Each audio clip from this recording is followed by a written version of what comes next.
Welcome back, everybody, to another episode of A Murder of Crows. Today we have an exciting episode for you guys. I'm Eric Rahman. And I'm Kingsley Show, and both of us are thriller enthusiasts who love to dive into mysteries and truths from books, movies, and viral trends. Our topic for the day is a really special one that we have for you. The topic is the book Not Even Bones. You might be wondering, why are we called A Murder of Crows? This is because in literature, the crow represents death. And in our book, there is a lot of death. Yeah, it took a long time to think of that. The exciting thriller book, Not Even Bones, was written by Rebecca Schaeffer. She was born in the Canadian prairies and learned to love literature. She then moved to the States where she started her career in writing. This is how this amazing book came to be. The topic of the day we'll explore in the book is what defines morals and what defines that fine line between good and evil. We'll be looking into how this fine line is described and go into further depth. In our book, our main character, Nita, works in the black market. Until one day she's sold into a black market after she helps one of her victims escape from her mom's dungeon. She's then taken to the death market, where people buy humans with powers for their own personal use. Nita has to escape the market before she's sold off for her body parts. So I have a quick question. What do you think are this book's values on trust and growth? I think that's a pretty good question. I believe that this book dives into how you can't trust anyone, and when you can't trust them, you fall into a trap. And for growth, you can turn from a shy, timid person to a brave, wild person. For example, Nita was a recluse, but during her time in the black market, she learned to be really brave, right?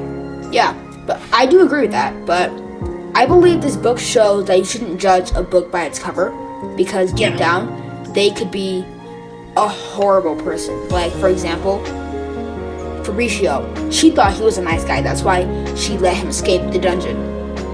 Yes. But it turned out that he was the one who sold her into the black market. She judged him by his cover. She thought he was nice. She thought he was actually a pretty cool guy. But he betrayed her in the end. Yeah, I think it's a very valid point, Eric. I didn't even think about it. In the book, what do you think is the most common thing that shows up? Oh! I think that's actually a very good question. I think the most repetitive theme in this book is what defines the fine line between good and evil. I was thinking that too, but I thought it was what makes someone a monster and what defines morals more, though. Ah, those are fantastic too. I applaud you for that. Yes.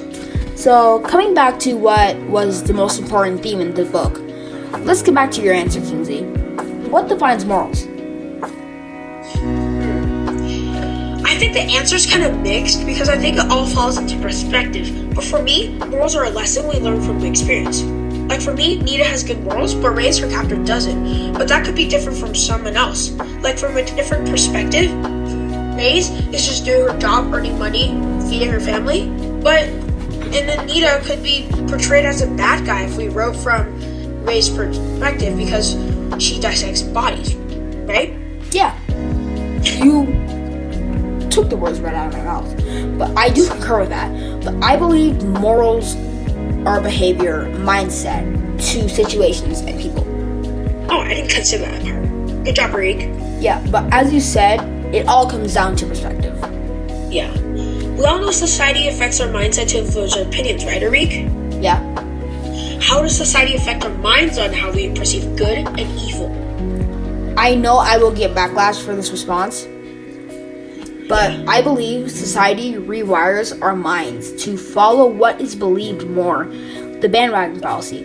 This is why everyone believes the main character of a story is the good guy. And this is why many people are Catholic. Everyone is doing these certain topics, these things. If you feel left out, you want to join in. It's human nature. Yeah. I actually have an example as well. You see how the different, how society thinks that always the good guy is the main character? Yeah.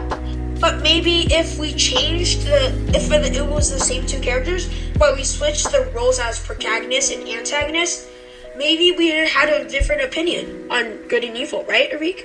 Yeah, actually, that's a very valid point, man. Now back to our main question of the episode. Yes. Our topic of the day, our theme. Yes. What do you think defines a thin line between good and evil? I think the thing that defines the thin line between good and evil is someone's morals, right? I do have another opinion. What is it? I believe it's someone's behavior. Oh, that's pretty good too, Arik. I didn't even think about it. So, let's get into a conclusion. Okay, let's go. I thought the book was very good at displaying real world problems that many people come face to face with. Yes. I thought it showed how to deal with mental fights because Nita always faces them in this book. For example, when she has to fight with her mom about if she should help Fabrizio, remember in that scene? Yeah. And maybe when she has to task over it to learn, she has to like sacrifice herself, her morals, remember? Yeah. To actually survive this black market that's supposedly really dangerous. Yeah, she's like having mental fights with herself. Yeah. But that's it for today, guys. Thank you guys so much for listening to this episode of A Murder of Crows by me and Kingsley. And thank you, Podcastle, for sponsoring this episode. And in the next episode, we'll be talking about the sequel to Not Even Bones, Only Ashes Remain. Tell us what you guys thought about this episode, guys. Remember, this podcast is about the book Not Even Bones, part of the prequel, A Market of Monsters.